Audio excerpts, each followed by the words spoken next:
Les habla Marian de la Fuente. Muy bienvenidos a De Buena Fuente con Marian. Lo que esperaban que fuese una noche de felicidad en la que cientos de personas escucharían junto a familiares, amigos, había muchos turistas también, al cantautor Ruby Pérez, la voz más alta del merengue, terminó convirtiéndose en una cita con el dolor y con la muerte.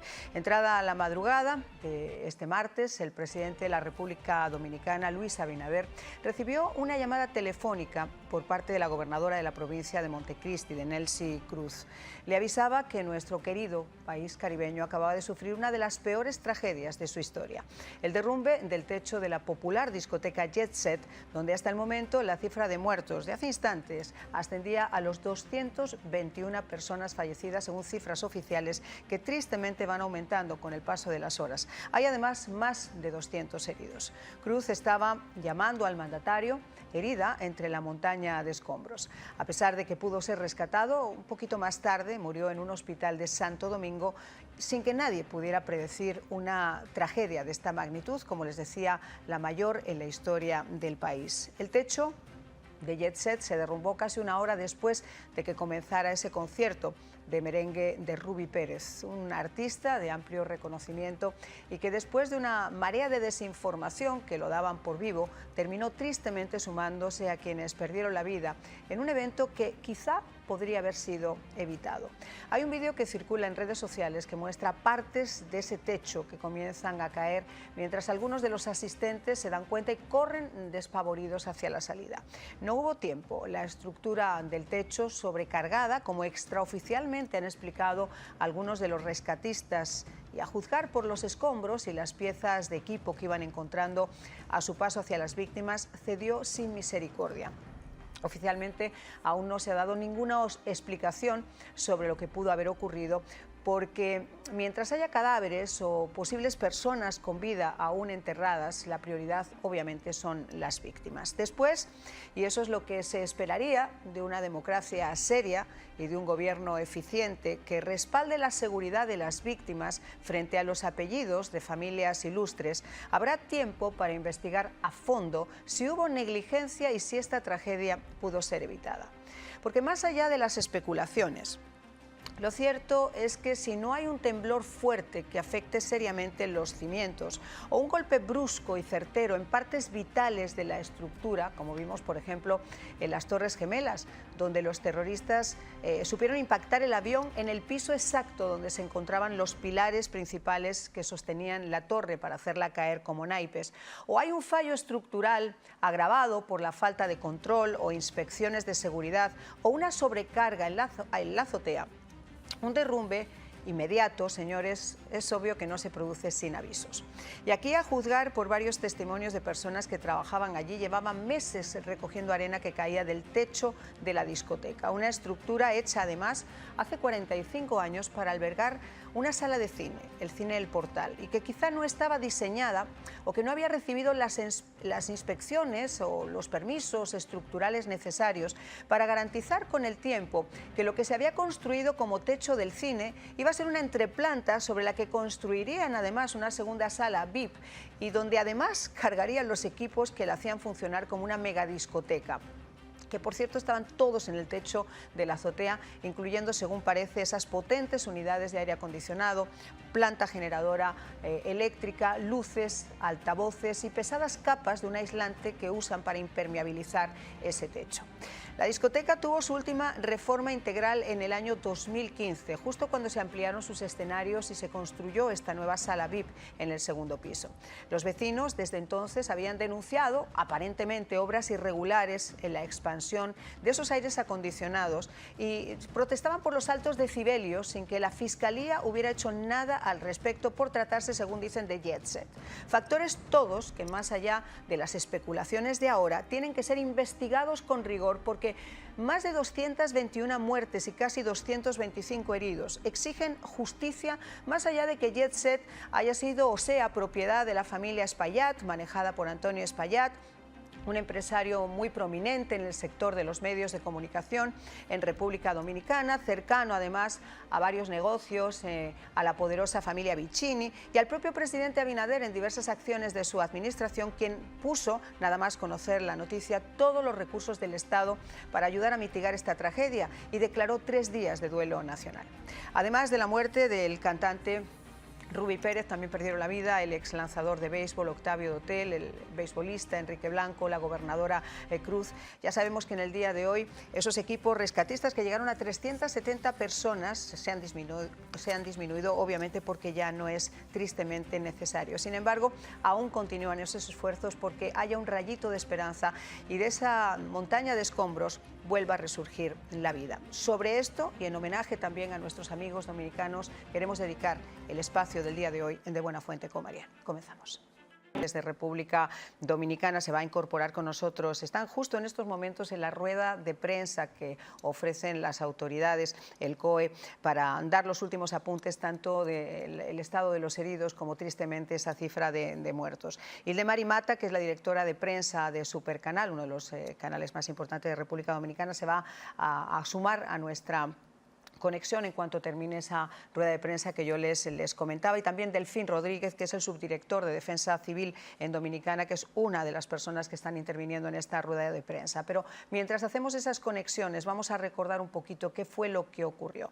Como yo les estaba diciendo, tristemente en estos momentos las víctimas están desesperadas, no hay todavía una cifra oficial, no saben cuántas personas podían estar en el interior de esa discoteca. Había una lista de reservas donde obviamente la gente compró sus espacios, pero en una discoteca tan grande había también clientes asiduos de la casa que no habían pasado por esa lista de reservas, había trabajadores, había un montón de personas más que no han sido contabilizadas y por tanto esa cifra de desaparecidos ha aumentado con el paso de las horas. También había turistas, ya se sabe que había turistas italianos, había turistas franceses, había turistas argentinos, colombianos y venezolanos. Así que a la espera, como les decíamos, de que las cifras oficiales finalmente nos puedan delatar quiénes son esos nombres, vamos a recordar qué es lo que se está viviendo en estos momentos en algunos de los puntos cruciales de Santo Domingo. Esos puntos cruciales son obviamente los hospitales que no dan abasto y el Instituto de Ciencias Forenses, donde también se han desplazado gran parte de esos familiares. Vamos a verlo. A patología forense se han acercado a los familiares para identificar y retirar los cuerpos de los fallecidos en la tragedia. El dolor y la incertidumbre se ha apoderado de las decenas de familias que desde tempranas horas acuden al Instituto Nacional de Ciencias Forenses, INACIF, en busca de respuestas y sobre el paradero y la condición de sus seres queridos tras el trágico derrumbe ocurrido en el centro de diversión de Yesep. Yo vengo de Valverde Mao. Soy representante de Rubí Pérez por más de 30 años, mi amigo, mi hermano, y no tengo información. Fui a la funeraria y nadie da información, estoy aquí, fui al INACI y nadie dice nada. Y me gustaría saber que me diga, está en tal lugar, para yo ir a ver a mi amigo personalmente. Devani, mi hijo, estoy esperando que nos den resultado, a ver. No sé ahora mismo, yo estoy mala del pensamiento de eso, ya usted sabe. No lo han identificado todavía, o sea que llegamos ahora, nos mandaron, como ya hay pocas personas allá en los escombros, usted ve, ya usted se imagina. Las quejas por la lentitud y el hermetismo en el manejo de la situación ha ido en aumento. No puedo dar con el paradero todavía. Nada. Ni nos dejan identificar tampoco los 33 cadáveres que quedan para saber si es mi hermana que está ahí. Siento que ha sido muy lento los procesos de identificación y en el lugar de desastre, yo siento que los procesos han sido exageradamente lentos. Ya pasan más de 24 horas y todavía hay personas que no están localizadas.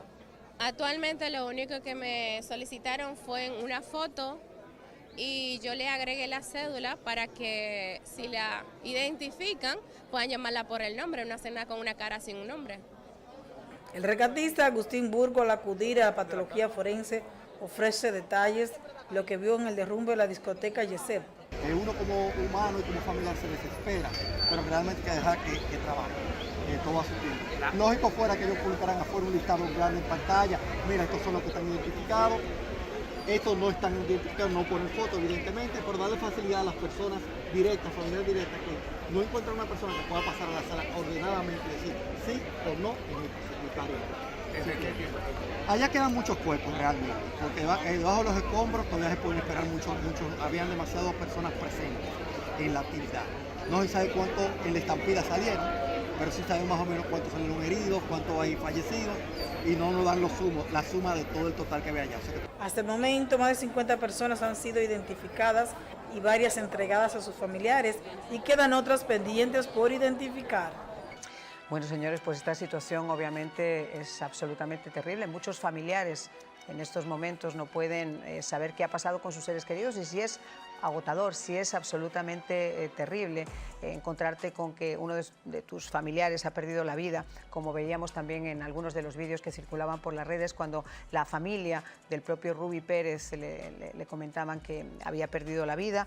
Es mucho peor aún estar con esa incertidumbre de no saber qué ha pasado con tu ser querido. Se han dado casos, incluso ustedes recordarán, en los terremotos de México, en los terremotos más potentes que ha habido en América Latina, incluso en las torres, en el derribo de las Torres Gemelas aquí en Nueva York, que han pasado incluso hasta 10 días, 8 y 10 días, y nadie se explica cómo una persona puede sobrevivir con una montaña de escombros por encima de 8 y 10 días, y los han sacado con vida. Por eso, obviamente, los familiares siempre se agarran a ese rayito de esperanza. Vamos a escuchar precisamente cómo es esa espera y cómo es esa también ese triste momento por parte de muchos de los familiares que aún al día de hoy no saben si sus seres queridos han perdido la vida o pueden seguir con vida.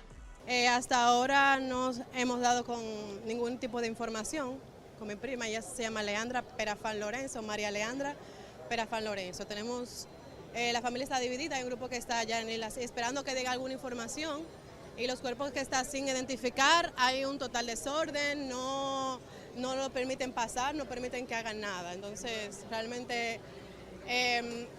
así mismo anoche, por ejemplo, estábamos intentando que nos dieran información, y cuando llegamos decían que estaba comiendo el personal. Entonces, como que ni siquiera tienen un protocolo de relevo y uno se queda con las ansias de saber algo de sus familiares y no hay nada. ¿Viste que ya fueron al INASIF? ¿Fueron a hospitales también, a diversos hospitales? Sí, tratando de, las personas que no están identificadas, tratar de dar con ellas, pero no hay un protocolo, no hay una organización. Me están llamando ahora diciendo que no hay un caos, hay un desorden, porque no hay un protocolo para que la familia puedan acceder y poder ver los cadáveres, por lo menos poder identificar el familiar. ¿Con quién andaba María Alejandra? Con sus compañeros de la universidad, la clase de folclore que tienen, estaban aquí celebrando el cumpleaños de mi prima, de hecho. Y 22 años. ¿Y sus amigos del folclore? ¿Cuál fue? Los amigos del folclore, solamente hay una sola persona que pudo salir, pero murió. Su familiar me dijo anoche que falleció. Estamos realmente desesperados, estamos aquí con la esperanza de que mi prima podría aparecer con vida, pero no nos informan nada realmente. Yo no quiero imaginarme realmente la desesperanza de estas familias. Lo viví, yo recuerdo, y pongo este ejemplo del 11 de septiembre, porque fueron meses y meses de incertidumbre y las personas todavía seguían pidiendo y buscando a sus seres queridos. Igual que ocurrió en Nueva York, también aquí esta muchacha tenía una foto en las manos, pero ya en los alrededores de Jet Set, en una de los muros que han puesto de contención para que la gente no traspase y pueda interrumpir las labores de rescate de las brigadas que en estos momentos todavía siguen allá. Yo les decía que comenzaron 370, ahora creo que hay menos de la mitad, pero todavía siguen tratando de sacar esos escombros. Hay fotografías por todo ese área donde se pide información. Si alguna de las personas que se acerque a buscar a su ser querido, curiosamente, ha visto a cualquiera de esas personas en un hospital o sabe de ella, para que también tengan información. Pero obviamente es terrible, es un descontrol absoluto. Vamos a escuchar a uno de esos bomberos rescatistas, Ramón de León, que pertenece a la Brigada de Rescate Dominicano, para que nos cuente las dificultades que se han encontrado para poder sacar a esas personas de debajo de los escombros. Cuéntenos cuántas horas lleva usted trabajando. Desde ayer a las 5 de la mañana. Desde ayer a las 5 de la mañana. sin parar. ¿Y ha podido usted de forma personal rescatar algún...? Sí, claro. Yo pude la oportunidad de rescatar personas vivas y también recuperar cadáveres. El techo está totalmente destrozado, o sea, se cayó entero el techo, no hay posibilidad de nada. En cuanto a la labor, pues ya yo tengo 36 años trabajando en esto, o sea, ya es costumbre. Lo que yo he visto ahí simplemente me recordó el terremoto de Haití, la cantidad de fallecidos, la cantidad de personas desesperadas pidiendo ayuda, ese tipo de cosas. Se han dado casos incluso de familiares que han recibido una llamada de teléfono de sus seres queridos que les avisaban que estaban allá y que estaban esperando para poder ser rescatados. Lo vamos a poner un poquito más adelante en el programa para que ustedes mismos puedan escucharlo. Pero la situación de los hospitales también es caótica. Realmente Santo Domingo no da abasto, ni siquiera las clínicas privadas dan abasto para poder atender a tanto personal que fue trasladado de Yes-Set. Hay familiares que piden incluso donaciones de sangre. Vamos a escuchar. Tenemos más de 100 pacientes en los salones de esta dirección de aduana esperando por iniciar el proceso de sangría. Básicamente la empatía me motiva a donar porque el país ahora mismo está en una situación de consternación general y lo que sea que podamos hacer, hay que hacerlo para ayudar. Por lo menos lo mínimo que podemos hacer como dominicanos es aportar algo. Y si es donar sangre, pues eso es lo que todos debemos hacer. La verdad que este tema es un tema muy sensible que toca todas las fibras de la familia dominicana. Muchos estamos aquí, no tenemos un familiar directamente involucrado, pero como humanos nos sentimos totalmente afligidos. Tiene toda la razón, esta tragedia ha tocado no solamente los hogares dominicanos, allí en Dominicana, también aquí en los Estados Unidos, en la comunidad internacional, y para todos aquellos que no somos dominicanos, que no tiene obviamente un amigo que es dominicano, que obviamente esta tragedia, sobre todo en pleno siglo XXI, señores, y donde se supone que este tipo de inspecciones, y perdonen que yo vuelvo otra vez a ese tema que lo vamos a tratar en nuestro programa, ese tipo de inspecciones tienen que ser, estar a la orden del día, sobre todo cuando son megaclubs, cuando son megalugares que admiten turistas y también al propio personal y a la propia gente de República Dominicana. Yo me imagino, como yo les decía también al comienzo, que no es el momento de tratar de especular sobre estas causas hasta que no haya versiones oficiales, pero sí se sabe que la última inspección que recibió esta discoteca fue en el año 2015. Desde entonces supuestamente ha habido reformas. ¿Contaban con los permisos necesarios o son de ese tipo de permisos que quizá porque te conozco, tú me conoces, bueno, te estampo la firma en el papel? Quisiera pensar que no, y quisiera pensar que las autoridades en República Dominicana van a ser absolutamente serias para llegar al final de estas conclusiones cuando tengan además estos testimonios de forma oficial en la Fiscalía, independientemente de quién era el propietario, de la familia que estaba detrás de este lugar. Vamos a hacer una pausa, vamos a regresar y lo vamos a hacer además con un personaje emblemático de República Dominicana, queridísimo en el mundo, que obviamente como todos también se conmovió cuando conoció la noticia.